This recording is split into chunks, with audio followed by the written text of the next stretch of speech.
For a time, I needed to hear the voice of Whitney Reynolds. It is this day today. It is this week. It's this year. We're trying to do some good things in Chicago more than now, more than ever. Our city needs us, and that is why Whitney's Women is here. Whitney Reynolds, welcome back. It feels so good to not only be on the radio, but be back in Chicago. And I know that sounds weird because we have gone through so much recently. Like within the last few weeks, it's really just been, it's been hard on the whole city. But I told my husband, I'm like, I wouldn't have had it any other day. I love this city for the good.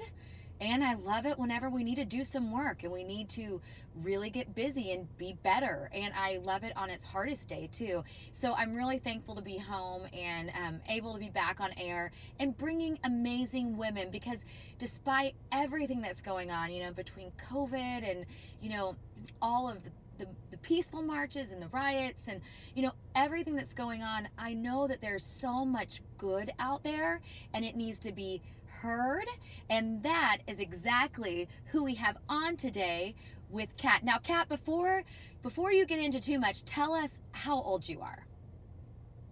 I am 14 years old. Woo! Now, I have to say, I think she might be my youngest Whitney's woman. So tell us about what you did during COVID to help make positive change. So I chose to do a cookbook for my 8th grade project, which got pushed into COVID times and quarantine. So I made a cookbook to help people who don't have the resources to food, so they can get food. Wow. And how did you come up with this idea? Did you know someone personally that you'd kind of seen it firsthand, or was it something that you saw on the news? Like, how did you develop this idea? So the idea of the cookbook was actually a backup plan to my original project, which would be a restaurant, which all the profits I made go to Beyond Hunger. And the idea of helping Beyond Hunger is that I've done a lot of food pantry help and all of that through all the years that I've been in school and some years before, and I just really enjoy helping them. So I decided that since my project is related to food, I will also help a cause with food. That is awesome. And so with this cookbook, the proceeds are going back to a wonderful non-for-profit. Tell us about them. Yes. Yeah, so can you tell us a little bit about them? So Beyond Hunger is a food pantry, actually a few blocks away from where I live.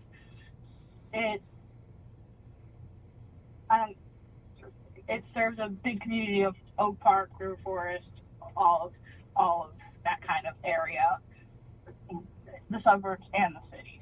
Oh, that is so awesome. So during these times, because it's been kind of a wild 2 weeks, a sad 2 weeks, have you found that people have really kind of been getting out of everything that's going on and taking time just to like be in the moment and cook with your cookbook?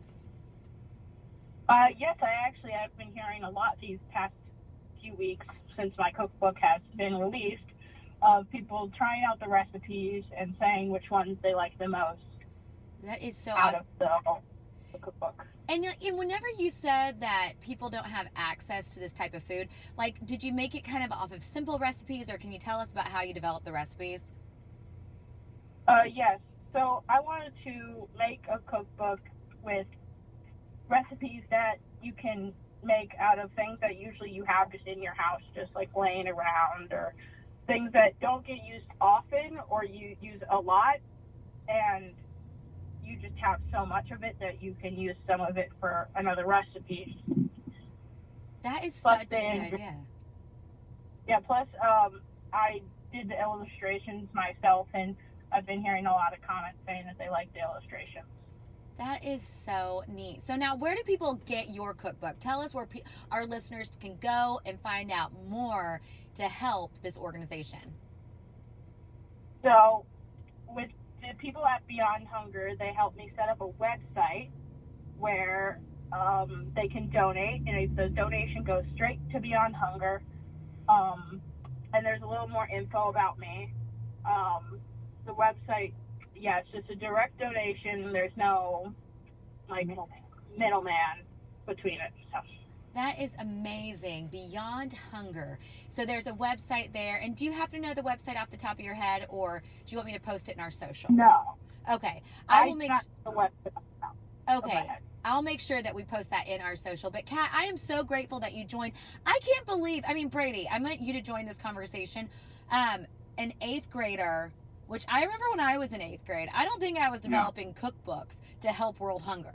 I was learning how to boil an egg. When I was in 8th grade, I think I finally figured out how to boil an egg. Kat, I got to know, the biggest question I need to know is, what is your favorite recipe in the book? Ooh. So I made all the recipes myself. I started from scratch, basically, and I got up to the final product. And my favorite recipe is actually a chocolate peanut butter shake that I've designed, and I like it a lot. I make it anytime I have chocolate ice cream, and we always have peanut butter in our house, so. I'm in trouble. I could knock down 3 of those right now. Yeah, I'm drooling, literally, as we're doing this. I'm glad we're not videotaping it live, because you would just see my drool. So, well, Kat... Whitney, I wanted to say one more thing here, and I think it's great, and I think it's important to mention here. Kat, you being 14, it means so much the way that you're giving back. And honestly, Whitney, have you seen and noticed the generation that is next is taking this moment in time and moment in history to the next level, more than we ever did, more than our parents and their parents. I'm so proud of you, Kat, and I just want to share that with you so that you can share it with your friends, because what you're doing is an inspiration to the people around you, and we need more just like that. Absolutely. Thank you. And another thing to piggyback off of you, Brady, is don't stop. You're an 8th grader. Imagine what you'll be able to do by the time you're an old lady like me. Just keep going. Keep going the distance. But we are so proud of you, and I'm so glad that you were able to create this to help people not only at home, Lord knows I need help cooking for sure. So I need to get this cookbook ASAP. But then to know the proceeds are going back to Beyond Hunger, that is just absolutely amazing. Thank you. And also thank you for sharing my project. This has been a big success. Actually, the whole community's been sharing it, and this has probably been one of my happiest moments for quite a while. Oh, I love that. And you're passing on the happiness too, because everyone loves a good meal. So you're probably bringing a lot of smiles around that dinner table. Yeah. Well, thank you so much.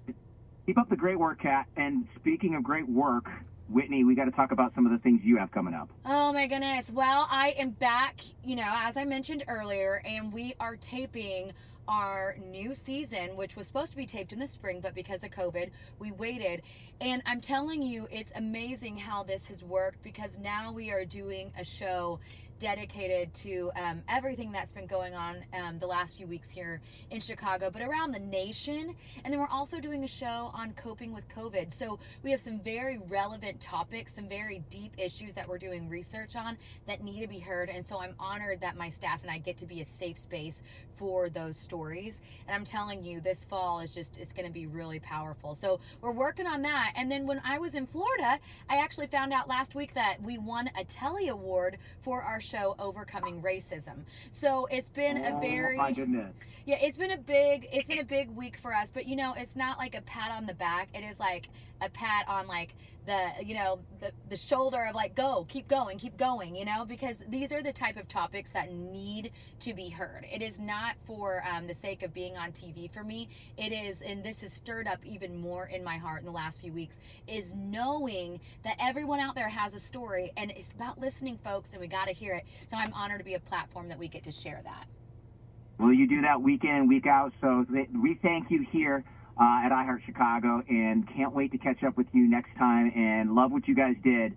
I follow on social, so I saw the day that you came back to Chicago, you were out there helping people, cleaning up things, providing food and snacks. So you're an amazing woman, Whitney Reynolds, so thank you for what you do. Well, we love you, Chicago, and we are grateful for iHeart. So thank you so much for coming on. I can't wait to eventually come back in studio and see that cute little face of yours in person. I'm blushing. All right, Whitney, we'll talk next time. Thank you so much. Thanks. Bye.